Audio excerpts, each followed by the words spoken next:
Buenas, bienvenidos a los universos del arte latinoamericano, patrocinado por Boston Scientific, avanzando la ciencia en pro de la vida. Hoy, dentro de nuestros universos artísticos y literarios de América Latina, traemos un personaje fantástico, multifacética, caleidoscópica, libre, un espíritu creador poderoso, Remedios Varo.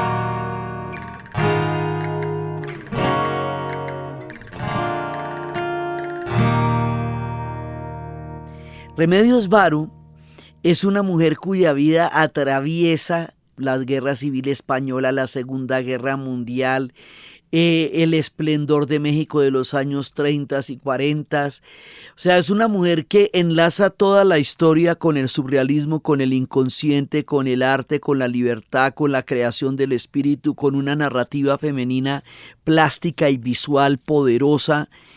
Es una mujer que enlaza las vanguardias, la libertad interior. Es un personaje absolutamente increíble. Hoy estamos en el mundo de la plástica de los universos latinoamericanos y ustedes dirán que ¿por qué latinoamericana? Porque toda su arte se va a desarrollar en México, aunque ella haya nacido en España.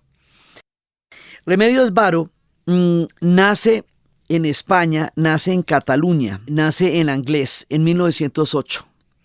Y ella va a tener una influencia muy grande de su padre. Todos estos tienen papás que les dieron cosas chéveres. Ella tiene una influencia del padre, que es un ingeniero hidráulico, y de la madre, que es una mujer profundamente religiosa, y eso le va a generar unos íconos y unas cosas tremendas. Y a los 15 años ella va a ingresar en la Academia de Bellas Artes de San Fernando de Madrid, cosa que es bien difícil en esa época para una mujer ingresar en una Academia de Artes. Pues ya hemos visto a lo largo de los capítulos lo complicado que eso es. Ella, pues a ver, si uno nace en España, tiene una herencia pictórica muy poderosa. Entonces ella va a quedar muy influenciada por el Greco, por Goya. Eso van a ser influencias muy importantes. También uno en su obra a veces ve como cosas de Bruegel. Ella no lo menciona, pero también hay cosas como uno siente así. Y ella se va a meter en el surrealismo. Hasta hace poco, cuando hablábamos del surrealismo, no mencionábamos estos personajes tan importantes, sino los personajes masculinos. Entonces, aquí nos toca hacer una mano de contextos para entender el universo que va a habitar ella y la va a habitar a ella. Resulta que después de la Primera Guerra Mundial, ante el espanto del suicidio de la razón que fue la Primera Guerra Mundial, porque la Primera Guerra Mundial no tiene sentido. Por eso es tan complicada. Cuando ustedes sienten que no entienden la Primera Guerra Mundial es porque no tiene sentido.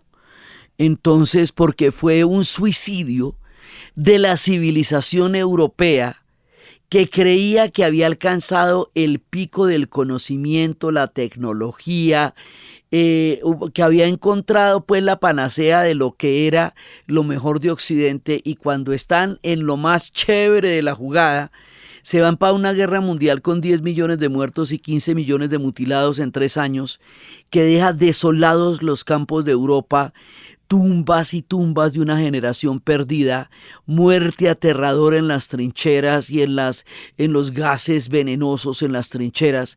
Semejante horror pone en cuestionamiento de qué va la razón, si la razón occidental, que era de la que se sentían más orgullosos los europeos, los condujo a semejante abismo que salió mal. Y nadie podía poner en palabras lo que había pasado, porque no había palabras para nombrar el horror de lo vivido.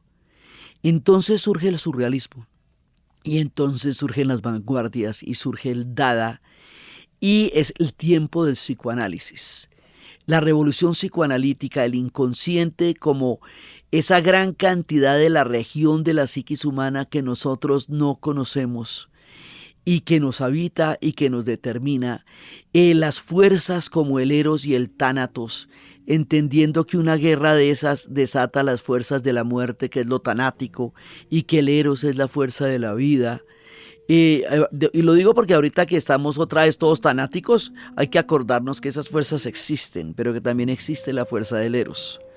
Entonces, ese es un contexto que va a producir el surrealismo, que es este movimiento que crea André Breton y otro poco de grandes, que lo definen como el encuentro de un paraguas con una máquina de coser sobre una mesa de disección. Es decir, la ruptura lógica del discurso occidental, que es totalmente sucesivo y se basa en la causa y el efecto. Entonces dicen, bueno, si todo ese compendio de lógica nos llevó a una guerra como la que nos llevó, hay que cuestionar esa lógica como manera de entender el universo, porque su resultado fue catastrófico. La razón se suicidó. Entonces hay que mirar a ver qué fue lo que falló. Y hay una búsqueda en el psicoanálisis y en las fuerzas de lo tanático y todo eso, de respuestas que no se pueden poner en palabras y que la realidad apabulló a los europeos de esa época. Por eso surge el surrealismo.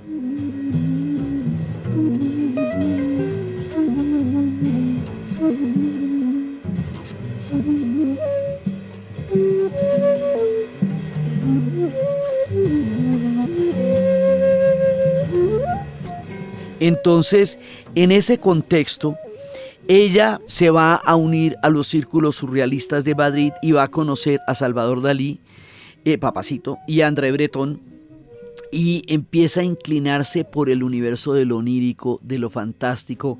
Empieza a sentir que en ese mundo del inconsciente, de los sueños, de las fantasías, está la búsqueda que va a tomarle toda su vida y que va a ser el fundamento de su obra, que es absolutamente impresionante.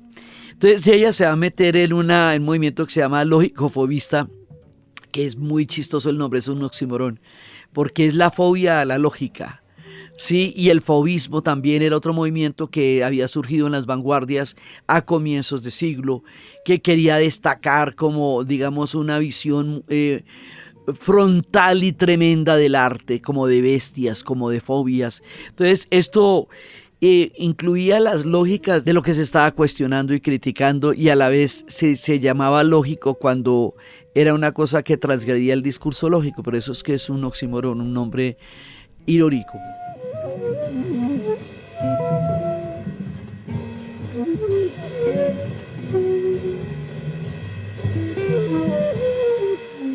Y además que hay un momento en que se encuentran en esa España una intelectualidad de poetas, de escritores, de estas generaciones literarias, de estas generaciones de pintores. Hay un momento en que la esquina del movimiento está allá, en esa España republicana.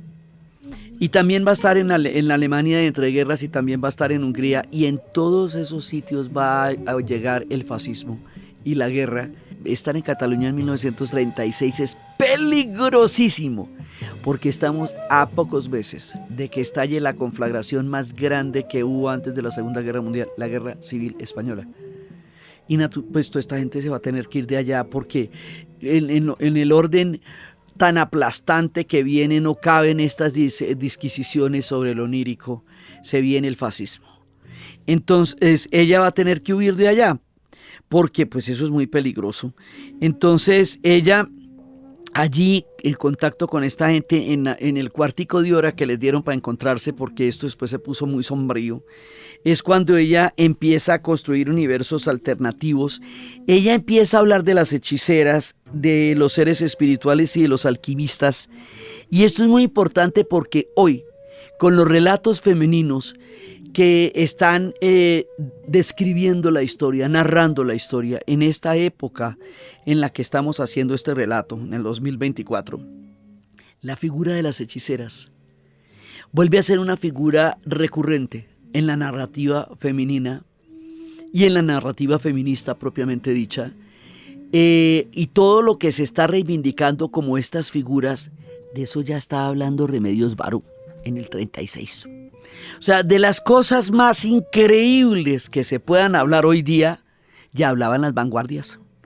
En los años 20 y en los años 30 del siglo XX, cuando se inventó una creatividad en torno a la cual todavía estamos rondando en las grandes exploraciones del arte y la literatura.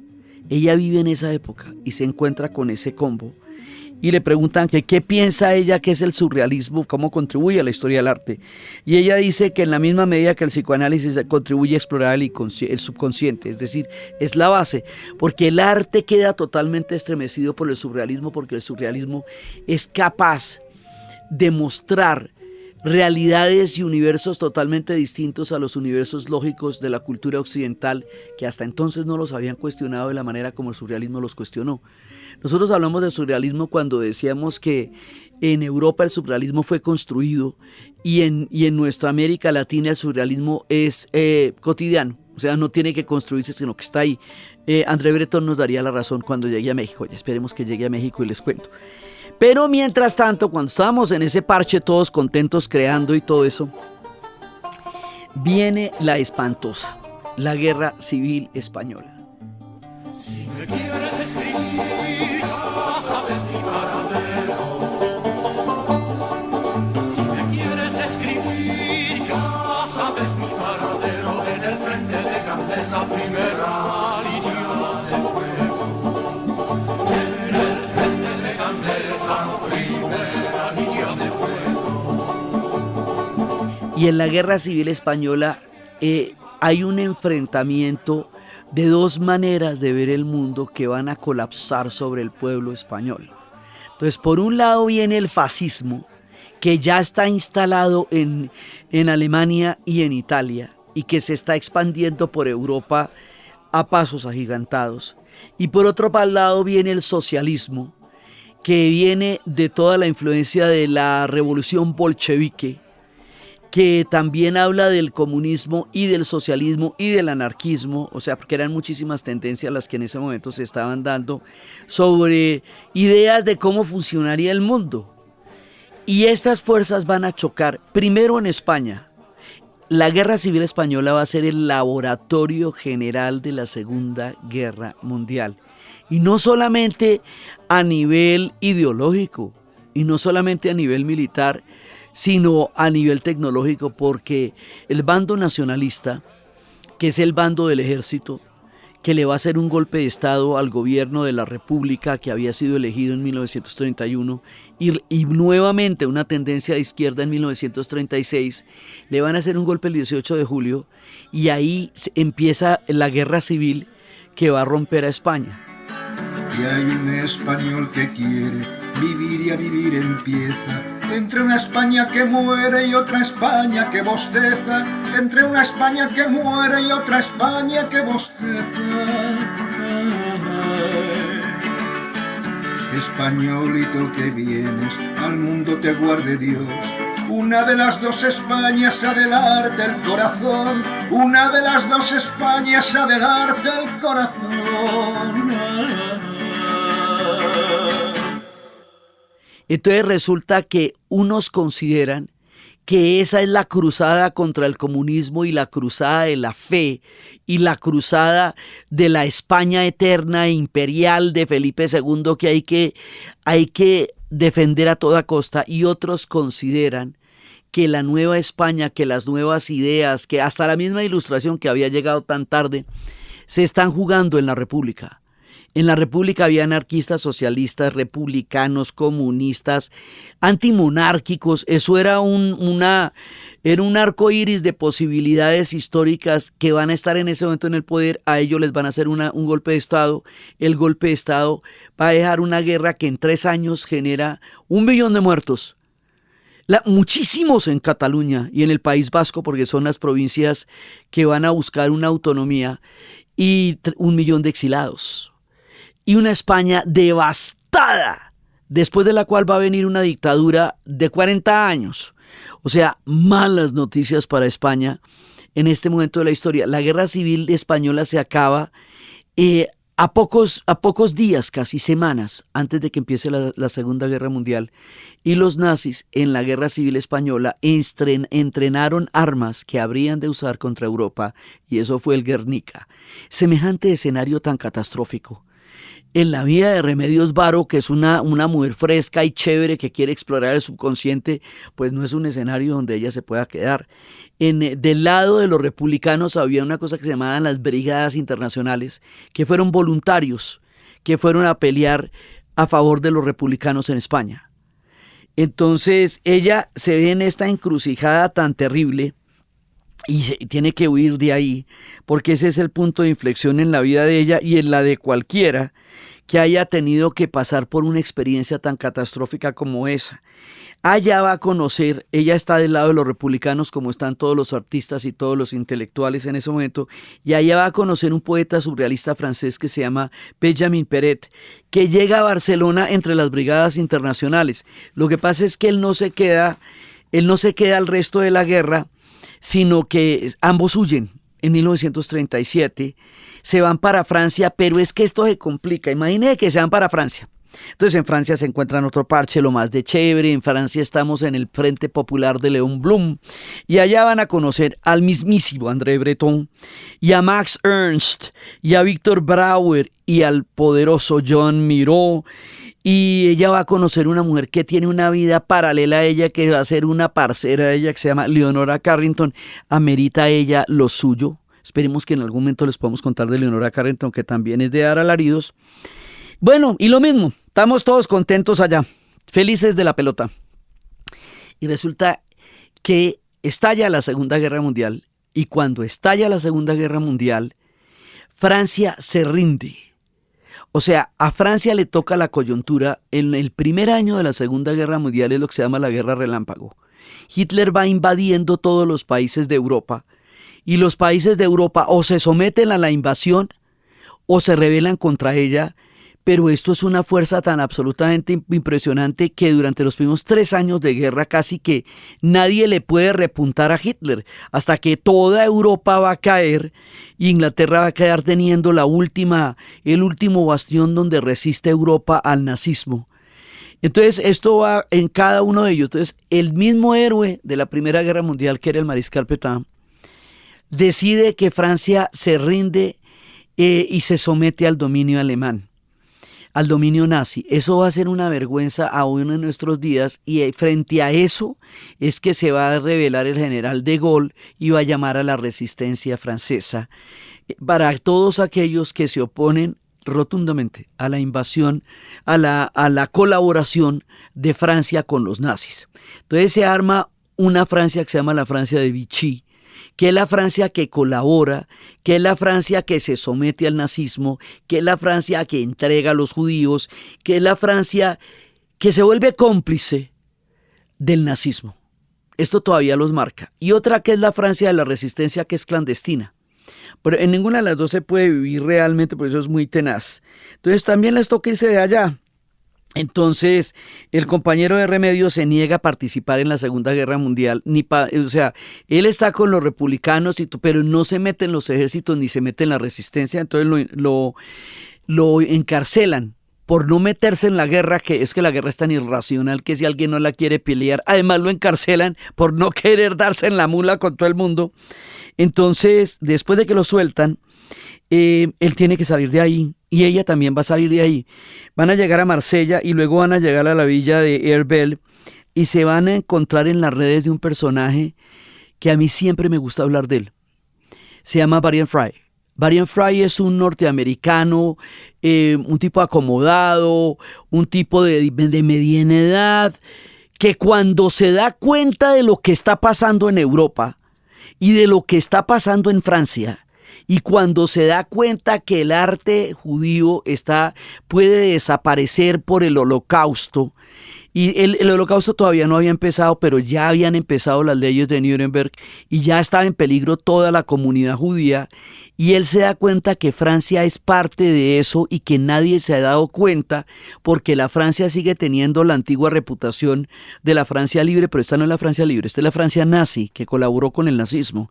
Entonces él se da a la urgente tarea de crear una red para sacar a todos los grandes artistas judíos de Europa, y ahí se van a salvar muchos artistas. Nosotros conocemos el arte contemporáneo por Varian Fry, porque Varian Fry va a salvar a Max Ernst, va a salvar a Chagall, va a salvar a Walter Benjamin. Lo saca, él se va a suicidar a la salida, pero lo saca de allá. Ir a convencer a todos estos artistas e intelectuales que están viviendo en el fascismo, que hay que salirse de ahí, que Francia es tan peligrosa como cualquier otro lugar del nazismo, y que ahí los van a terminar matando a todos. No todo el mundo le creía, fue un trabajo muy grande. Y finalmente los logra concentrar en una villa que es absolutamente maravillosa, que es donde se van a encontrar todos los artistas del mundo esperando salir y esperando llegar a Casablanca, que les den las visas para poder salir de Europa, porque Europa se está incendiando y el arte está siendo perseguido como objetivo, porque el surrealismo para una propuesta como el nazismo era arte degenerado. Está en un peligro inminente, y Varian Fry crea las redes de apoyo que permiten salvar la mitad de la cultura de Occidente, la salva él. Por eso siempre me gusta reivindicar a Varian Fry y a toda la gente que con él estuvo y por la cual podemos conocer, inclusive a Remedios Varo, las partituras de Mahler, Alma Mahler. Ustedes no se imaginan cuánta gente salvó Varian Fry. Pues entonces estos llegan a estas redes para salir inmediatamente de allá a Marsella, luego Casablanca, y de ahí salir. Entonces resulta que en el momento en que los sacan de allá, ante el peligro inminente de lo que está pasando, Lázaro Cárdenas crea una política amplia de recibimiento a los republicanos que están saliendo de la España, porque mire cómo fue de terrible esta vuelta. Ya se van de España porque llega el nazismo, se van a Francia donde creen estar a salvo bajo el Frente Popular de León Blum, y luego Francia se rinde ante los nazis en la Segunda Guerra Mundial. Entonces ellos no tienen dónde quedarse, dónde asirse. Muchísimos republicanos van a ser llevados a los campos de concentración y nadie los reivindica, porque una vez en el exilio ni siquiera tienen patria. Y eso es parte de la gran injusticia del reconocimiento de ellos en el Holocausto y de muchos otros que también murieron allá. O sea, la cosa era muy grave. Entonces esta gente se va en los barcos y lo recibe Lázaro Cárdenas. Entonces nuestra historia llega a México, y es por la cual esto es un universo creativo latinoamericano, y estamos hablando de esto en la serie.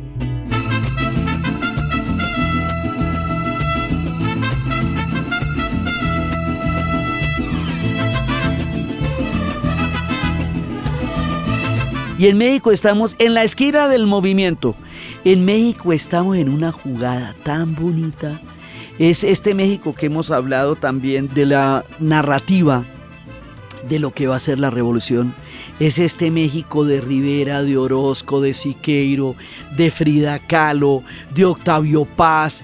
O sea, es este México maravilloso que es capaz de entender la universalidad del planeta desde el arte, la creación, la tolerancia, el encuentro.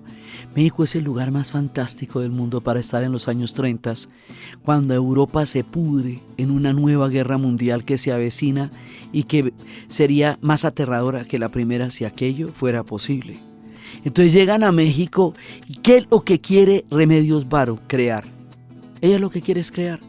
Ella lo que quiere es un contexto donde ella pueda hacer esa gran exploración interior, que es su arte y que es su vida, y quiere que la dejen en paz para poder crear.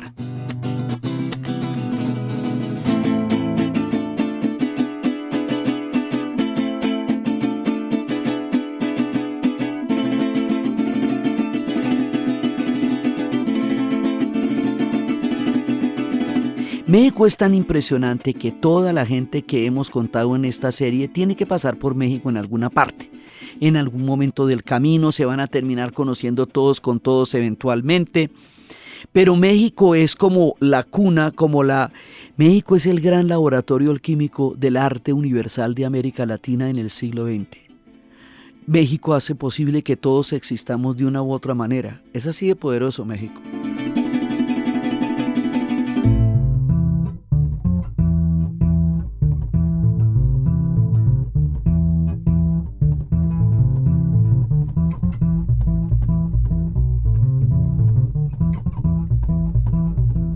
André Breton visitaría México en 1938 y dice: no intentes entender a México desde la razón, tendrías más suerte desde lo absurdo. México es un país surrealista para el mundo. Esto, en palabras de André Breton, es el mayor de los elogios, ¿no? Que él es fundador del surrealismo, él hace el manifiesto surrealista.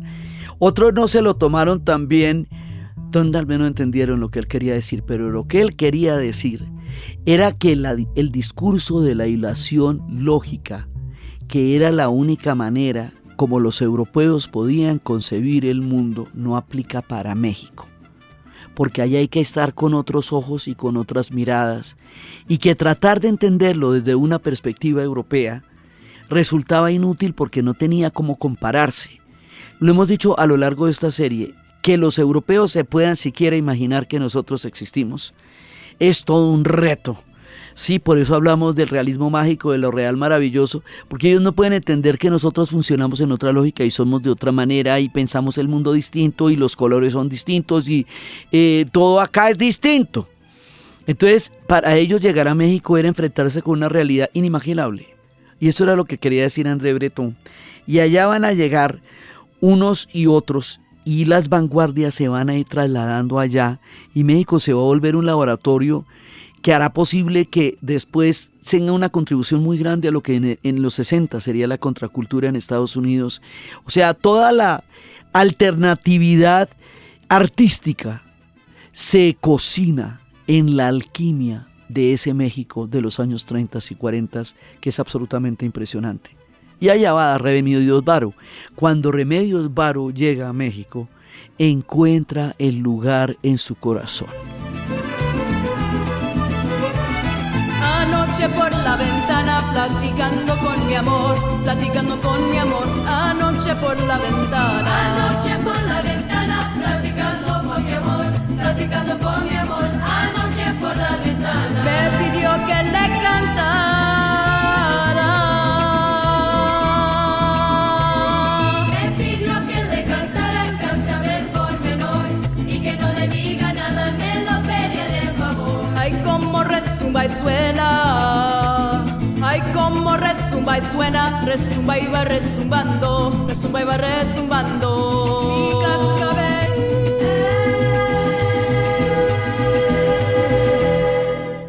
En la arena.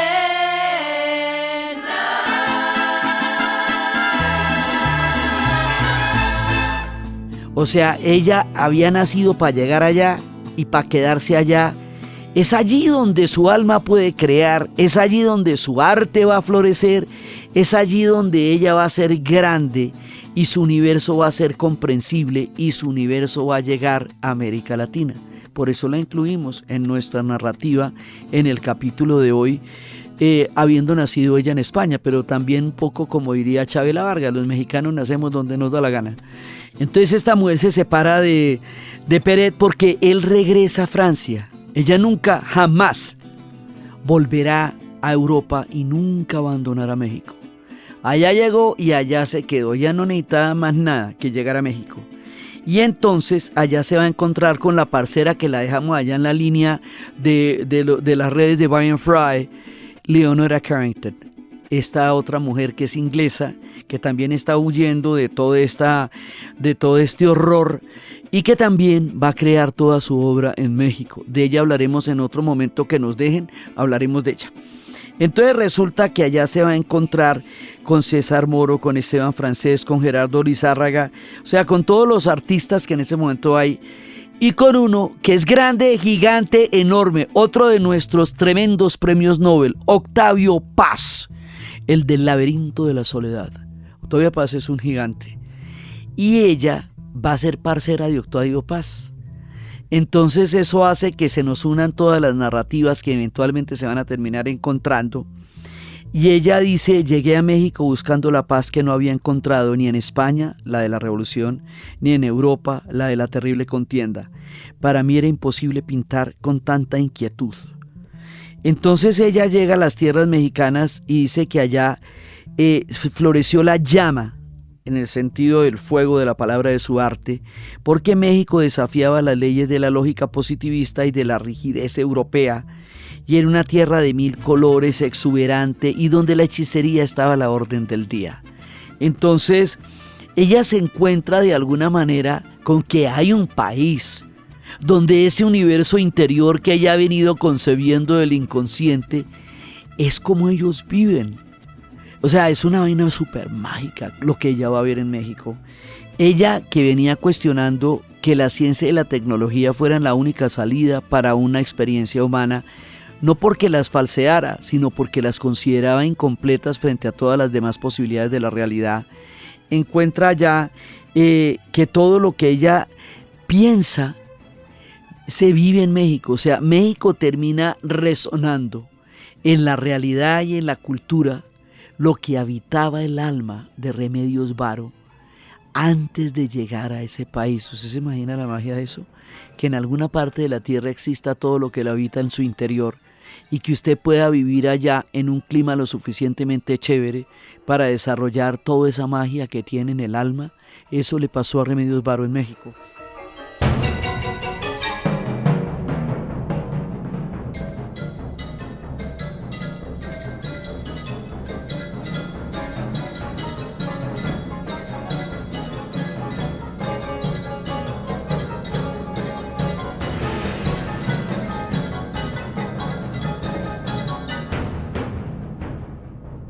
Entonces, Peret se va para París y ella dice, bueno, suerte es que le digo porque lo mío está es, por ejemplo, aquí. Y ella va a viajar a Venezuela y en Venezuela le va a pasar una cosa muy impresionante a nivel afectivo y muy poderosa a nivel pictórico. Y es que allá están en el exilio su hermano Rodrigo y su mamá que era profundamente religiosa.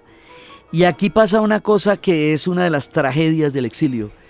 Cuando usted se encuentra con las personas después de años de estar por fuera, ya nadie es el mismo, ni su país es el mismo, ni la gente es la misma.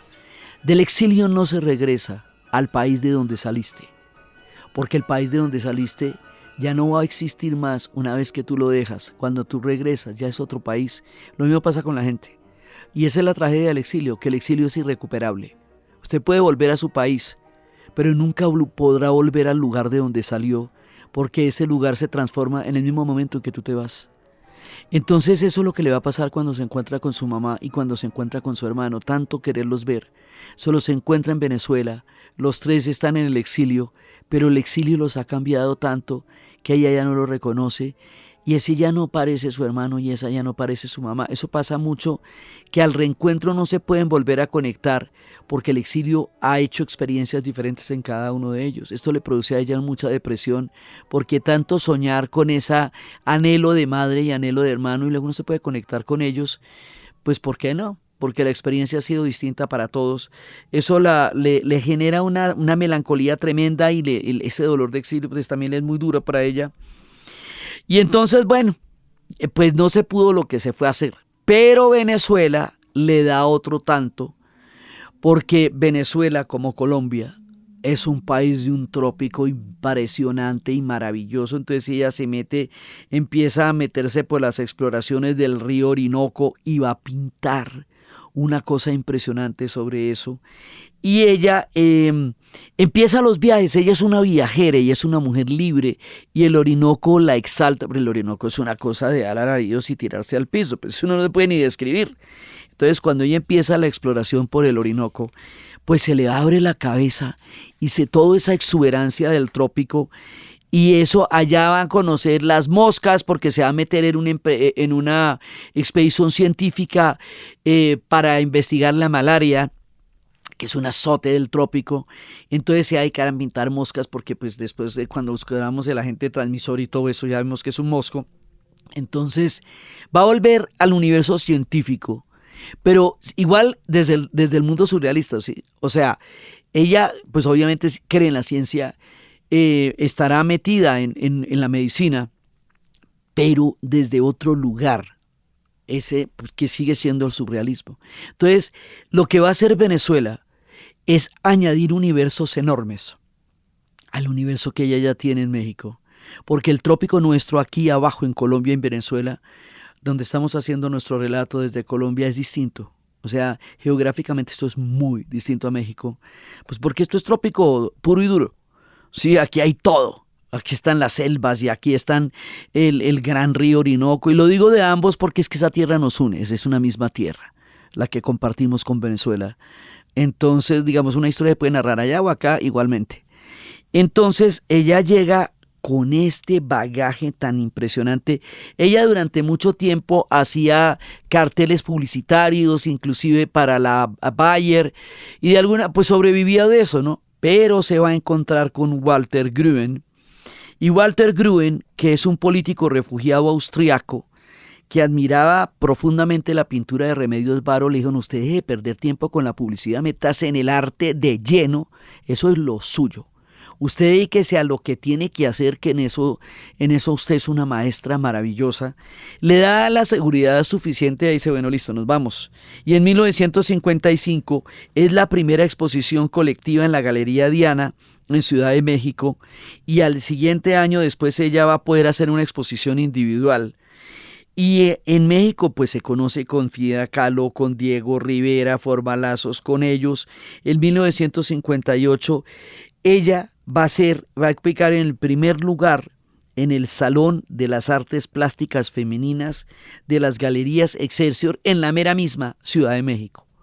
O sea, esto ya es un privilegio imposible, teniendo en cuenta todo lo que hemos visto de lo complicado que ha sido para las mujeres la visibilidad en el arte y en la literatura. Esto es llegar a los lugares más altos. Y entonces ella empieza a hacer estas obras tan absolutamente maravillosas. O sea, la experiencia del arte de Remedios Varo es una cosa que realmente a uno lo conmueve por todas las posibilidades pictóricas y por la libertad del inconsciente que te da ver la obra de ellos.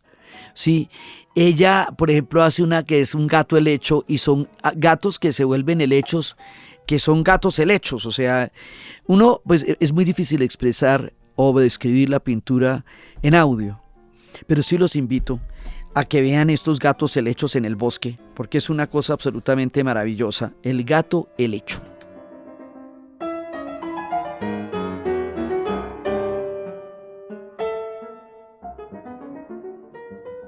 Ella adora a los gatos, yo también, entonces eso también nos da puntos de identidad. Entonces ella, por un lado, nos hace este gato helecho que lo pinta en el 57 y está inspirado en el sueño de una amiga suya que se llama Eva Sutler, y ella vio gatos que se habían convertido en helechos, pero no de manera literal. Entonces ella lo que hace, Remedios Varo, es coger ese sueño y volverlo literal y hacer que los gatos se vuelvan helechos, con lo que funciona lo fantástico y lo real.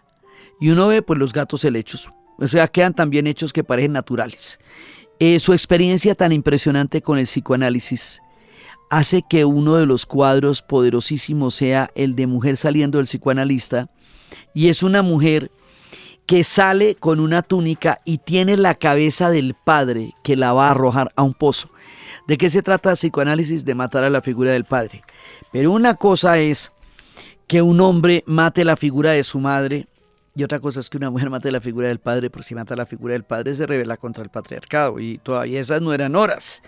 Entonces, una mujer sale de la oficina del psicoanálisis en una mezcla de alivio, de transformación.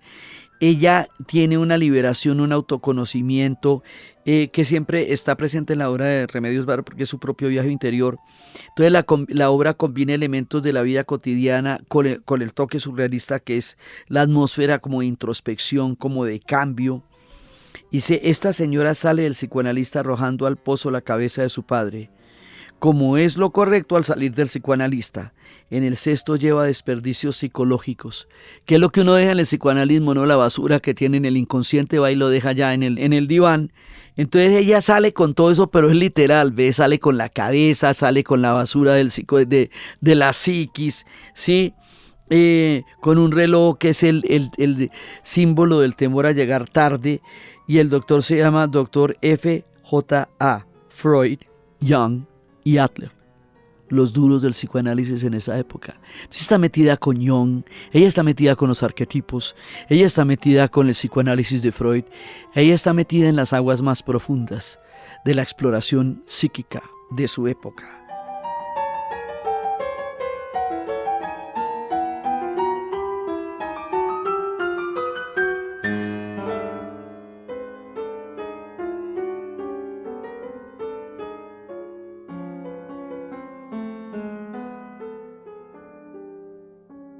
Entonces, recurriendo a los gatos, ella tiene El paraíso de los gatos, que es una obra que refleja el amor a los gatos, cosa que se puede entender como un escenario onírico, misterioso, donde los gatos son protagonistas en todos los planos de esta obra, y está llena de detalles minuciosos y utiliza una paleta de colores vibrantes para mostrar un universo fantástico donde los gatos son guardianes de un reino enigmático. Ellos son el símbolo de la libertad y la independencia. Quien tenga un gato sabe que nadie gobierna a un gato, que uno lo máximo que puede aspirar es a servir al gato bien y tenerlo contento. Pero uno ni lo gobierna, ni lo doma, ni le dice qué hacer, ni dónde ponerse, porque los gatos vienen con agenda propia y en el mejor de los casos hacen que uno se las comprenda. Lo entrenan a uno rápidamente, pero ellos son suyos. Un gato no es de nadie, un gato es suyo. Entonces esa independencia, ese simbolismo tan misterioso, ellos son misteriositos. Uno nunca sabe qué están pensando cuando miran esas cosas que uno no ve. Ese carácter enigmático, libertario, simbólico, independiente, inacible que tienen los gatos, por muy domésticos que sean, es algo que a ella le llama mucho la atención y por eso hace ese universo de los gatos. Entonces, pero cada obra de ella es para sentarse a verla porque tiene muchos elementos. Entonces es como un recreo en el análisis de la obra de ella que al mismo tiempo te está llevando en las exploraciones más profundas, llámese de gatos o llámese de aves. Porque también tiene, por ejemplo, tiene una cosa impresionantísima que es tal vez una de las más emblemáticas, que es la creación de las aves. La creación de las aves es una obra muy particular porque es como una mujer lechuza, una mujer música, una mujer plumas, una mujer búho, que tomando los elementos de la naturaleza, en un laboratorio alquímico, transforma la luz de la luna y los colores de los pájaros en pájaros vivos.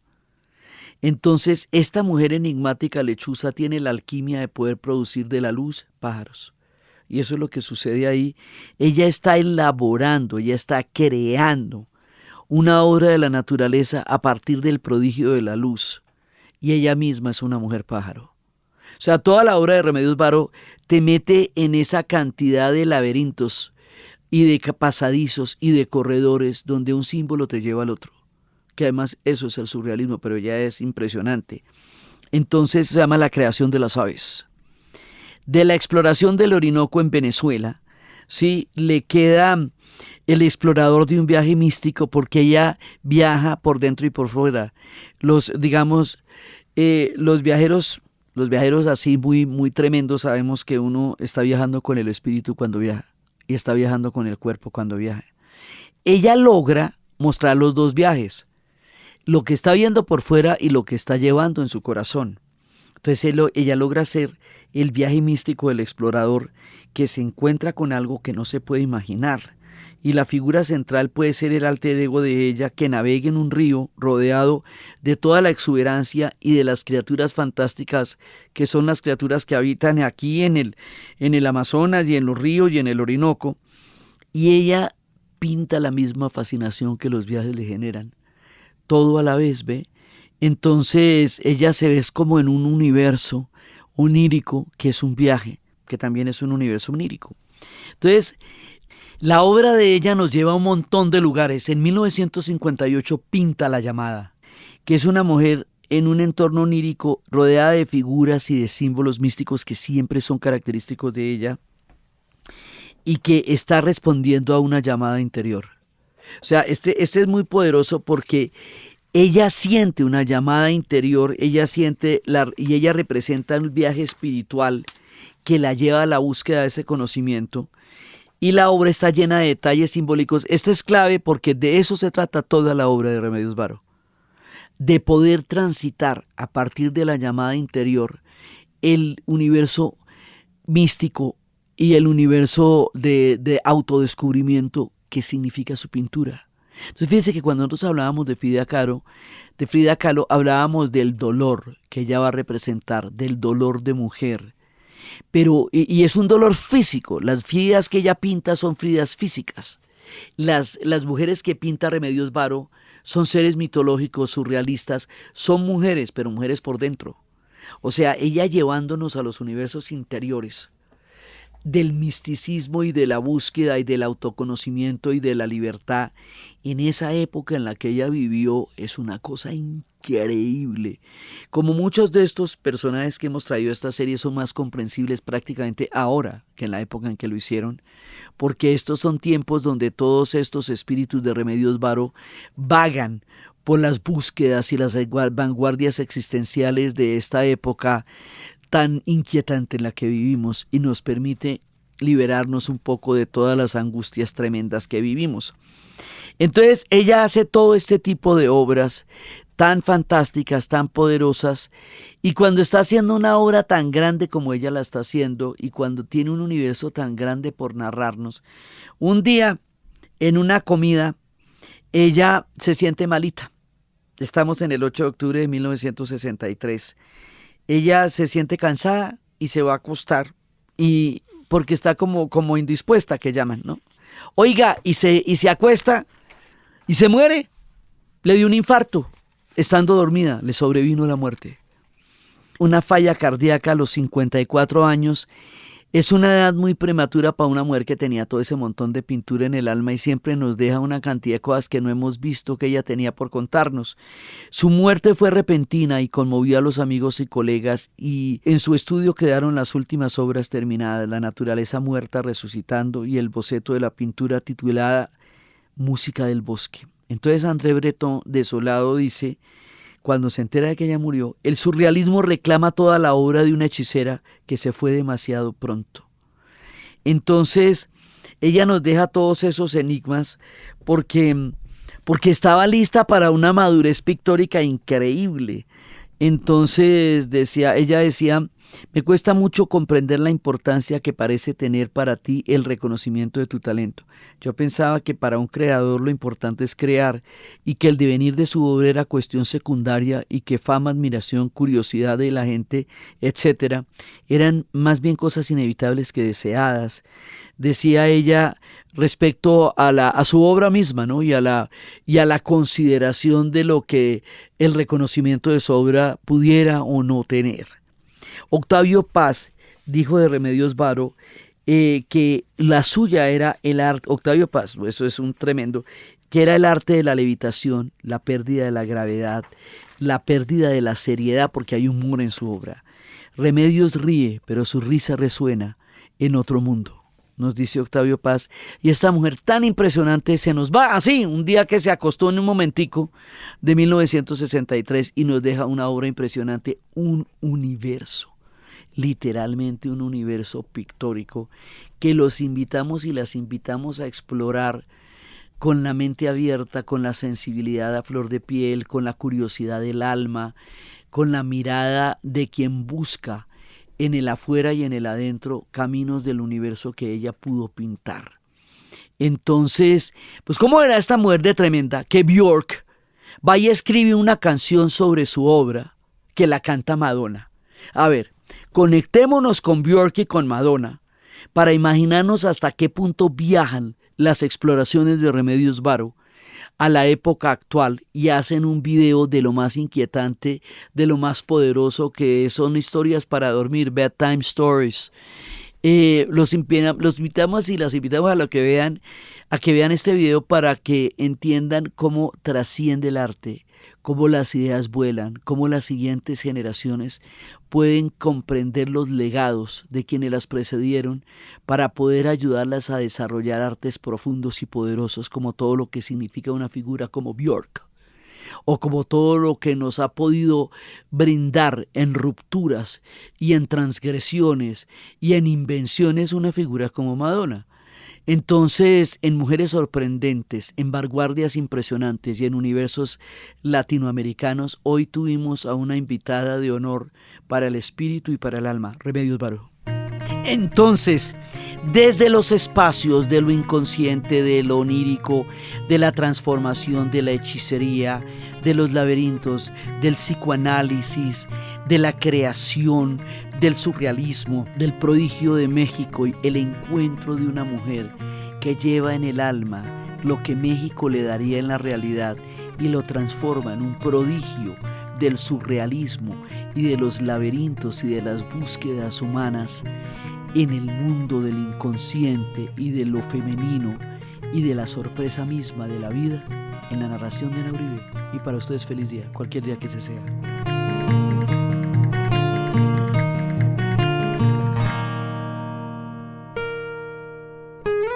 Este podcast fue grabado en Los Gatos Studios y fue posible gracias al equipo de dianauribe.fm, que está integrado por Diana Suárez, Milena Beltrán, Arturo Jiménez, y la edición y la musicalización de Eduardo Corredor Fonseca de Rueda Sonido, y siempre con el gran apoyo de las personas que nos donan en Patreon, PayPal y PayU.